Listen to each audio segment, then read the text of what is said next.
Hi everyone. In today's lecture, I thought I'll share a very interesting experiment that I conducted as an undergraduate. I was barely 18, 19 at that time, and I got some interesting and unexpected results from that circuit. So I thought I'll share that experiment, what it is, and probably discuss some interesting ideas in a qualitative way. So the circuit that I was simulating is shown here. So this is what it's a very commonly used circuit, which is a sine wave to a square wave converter, or a high speed buffer. So typically it's used in oscillator circuits, or phase lock loops, or even in some digital circuits where the routing wire length is really large and a clock has to travel a really large routing distance. Okay, and so this circuit, what it does, the job of the circuit is that if you feed a sinusoidal input, which means the edges are not very sharp. Sinusoid has a maximum slope at origin, and then the slope decreases. To this circuit, it will convert it to a square wave. A square wave will have very sharp edges. The rise and fall times will be very sharp, so it will convert it to a square wave. So typically, it's a circuit which is normally followed by. It will usually follow an oscillator. You will have an oscillator, and its output will be driving a circuit that's shown here. It's essentially, we will see the operation of the circuit very briefly, what it does. So it's a sine wave to square wave converter. What we do is that we have already discussed circuits called Schmitt triggers, which are also sine wave to square wave converters, but those circuits require op amps, and which are operating in feedback. Now generally, op amps, to design an op amp which operates at the clock frequencies of interest, which will be in the order of gigahertz, it's extremely difficult. So we need a very simple circuit which should have high bandwidth. It should be able to operate, it should be able to convert high frequency sinusoids to high frequency square waves. So the simplest circuit is a digital inverter. You take an inverter, and we will see connected resistor in between, and that will act like a very high gain comparator. So just to quickly refresh your memory, a simple sine wave to square wave converter, if you take a very high gain amplifier like this shown here, it's what we call a zero crossing detector. A very high gain op amp is a high gain amplifier. So you take a high gain amplifier and you pass a sinusoid through it, you're supposed to get a square wave at its output. So that's what this circuit is also doing. It's a high gain amplifier, and we will see the purpose of the resistor and all that later. So ideally, if I feed a 1 gigahertz sinusoidal input, I should expect a 1 gigahertz square wave output from this circuit. So I also had one more CMOS inverter following this. So this is an inverter with a resistor in between, and then we had one more CMOS inverter following it. Okay, so the output should be a proper square wave of frequency 1 gigahertz. The circuit was working fine when I was simulating on schematic level, and then I did a quick layout of the circuit, and did an RC extracted simulation. And when I did that, I was suddenly seeing 100 megahertz. I was seeing a square wave output, no doubt, but the frequency of oscillation, the frequency of the square wave was not 1 gigahertz, but it was something in the order of 100 megahertz. I don't remember the exact number, but it was in the order of tens of megahertz, close to 100 megahertz. So that was a surprising thing for me, because I was expecting a square wave output with a frequency of 1 gigahertz, but here I'm seeing a 100 megahertz signal, and that has no relationship to 1 gigahertz. And then I tried to change this to 2 gigahertz and so on, but still I was getting 100 megahertz square wave at the output. So I'll very briefly discuss what was the problem. I made a small mistake in the circuit.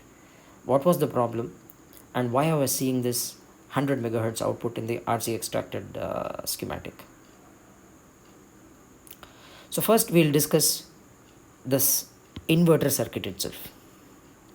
So first let's take a simple CMOS inverter without the resistor in between. A CMOS inverter characteristic looks like this. So if your input is 0, your output is VDD, and when your input is VDD, your output is 0. And in between we have a very high gain transition region. So as you change your input, there will be one small region where the gain will be extremely high. So if you take a simple CMOS inverter, that gain happens to be minus of GMN plus GMP. GMN and GMP are transconductance of NMOS and PMOS devices, multiplied by ROP parallel RON. This is the expression for the voltage gain of this CMOS inverter. Okay, so it's a very high gain. So this is nothing but the gain of a common source amplifier.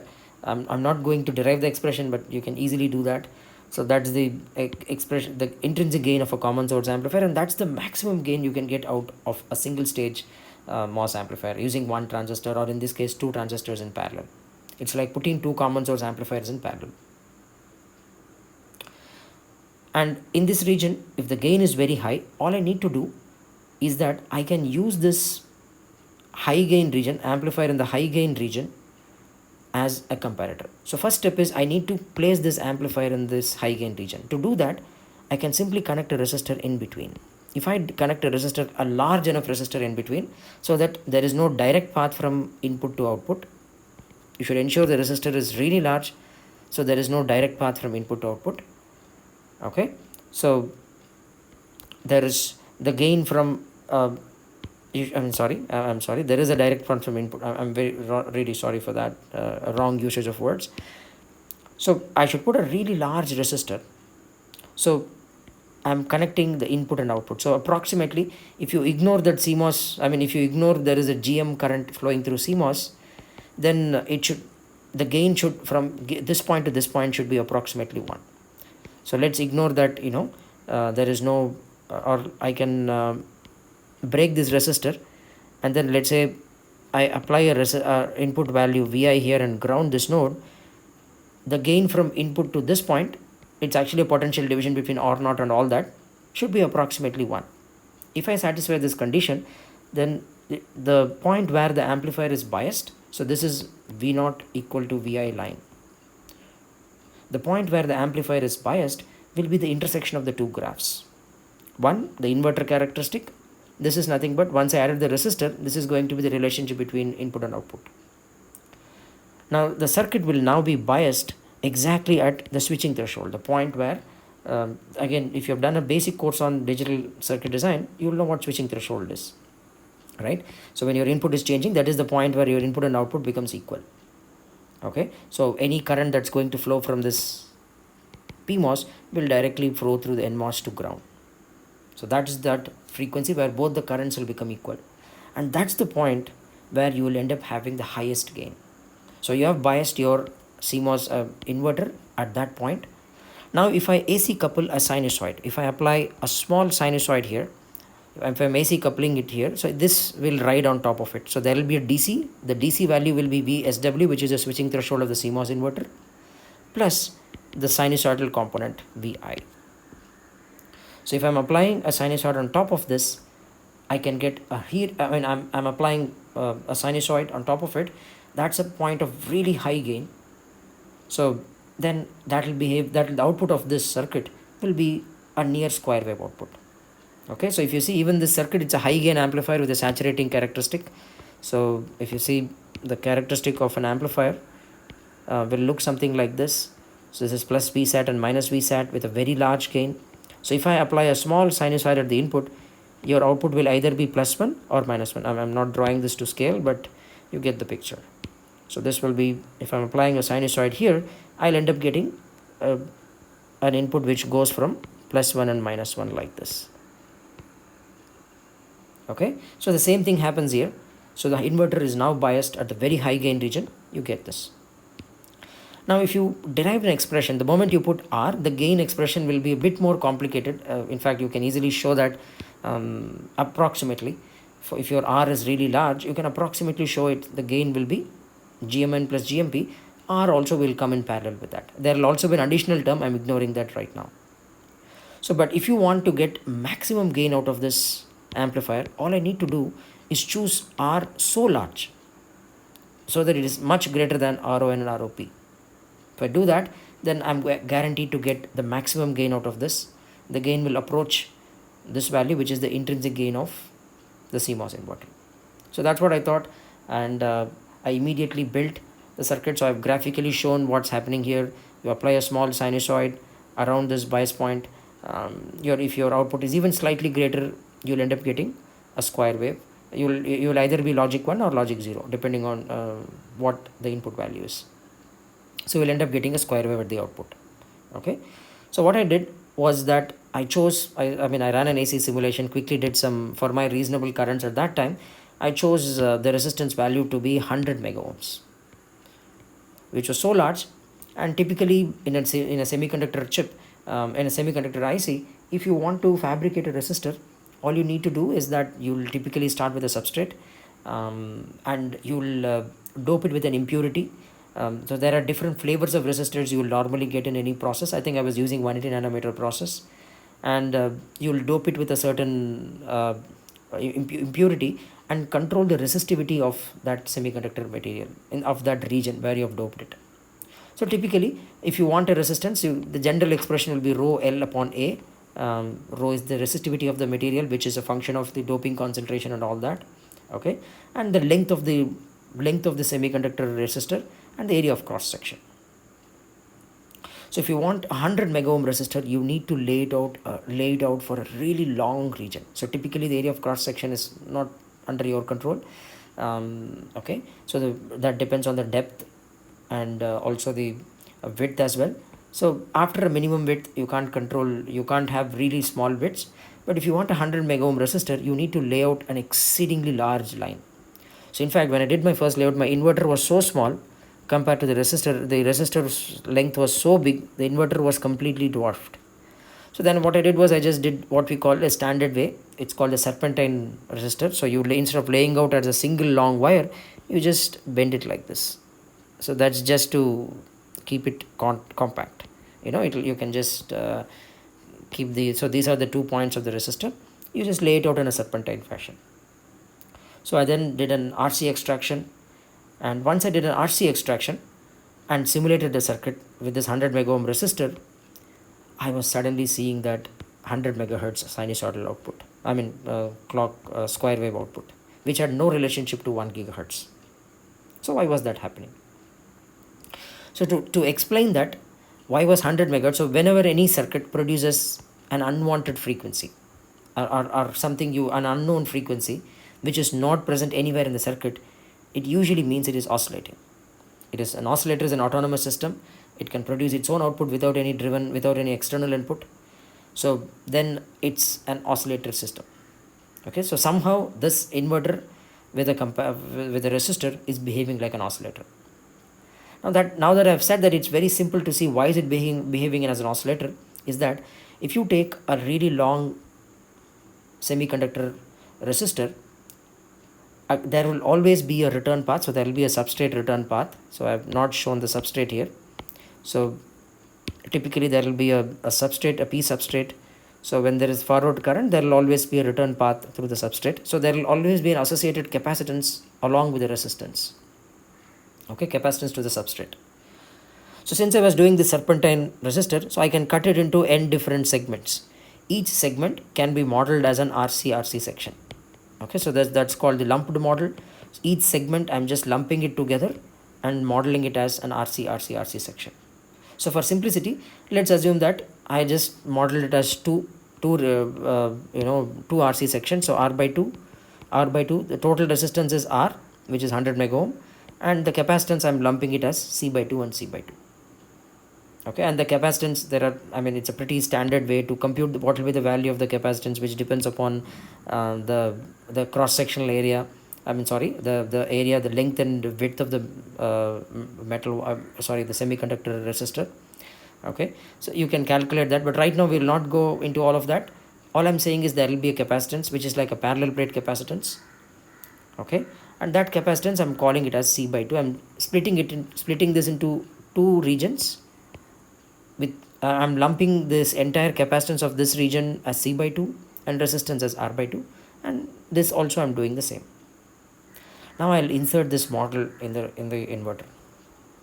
Now if you look at the circuit, you should probably think about what we call RC phase shift oscillators. So you have a high gain amplifier, which is the inverter here, and then there is a local feedback, a frequency selective feedback path. Okay, when I say frequency selective, it just means that you have resistors and capacitors.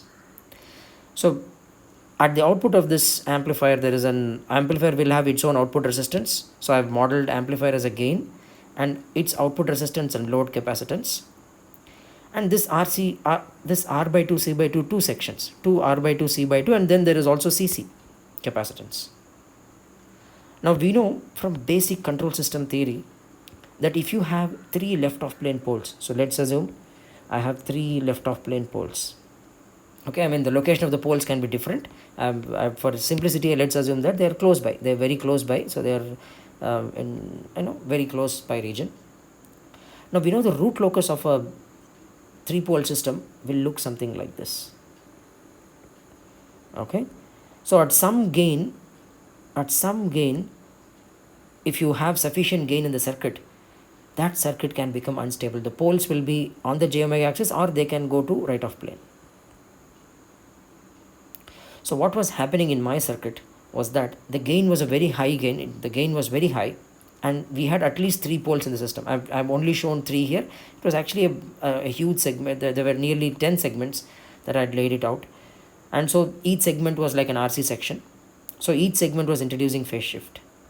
So if the sum of all the phase shifts that is caused by this RC sections is 180 degrees, then we have satisfied what we call the Barkhausen criterion, right? The Barkhausen criterion is the loop gain for a negative feedback system.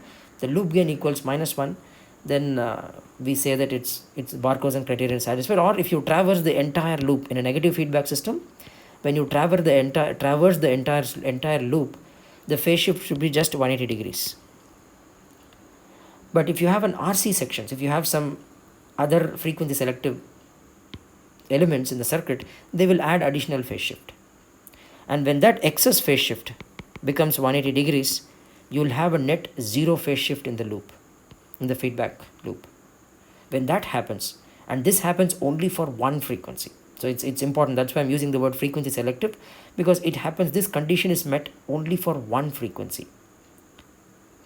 And when that is met for that frequency alone, at that point, what will happen is, if you can quickly derive, generally any feedback system, you will have this, the transfer function at any node will have a term 1 by 1 plus or 1 minus loop gain.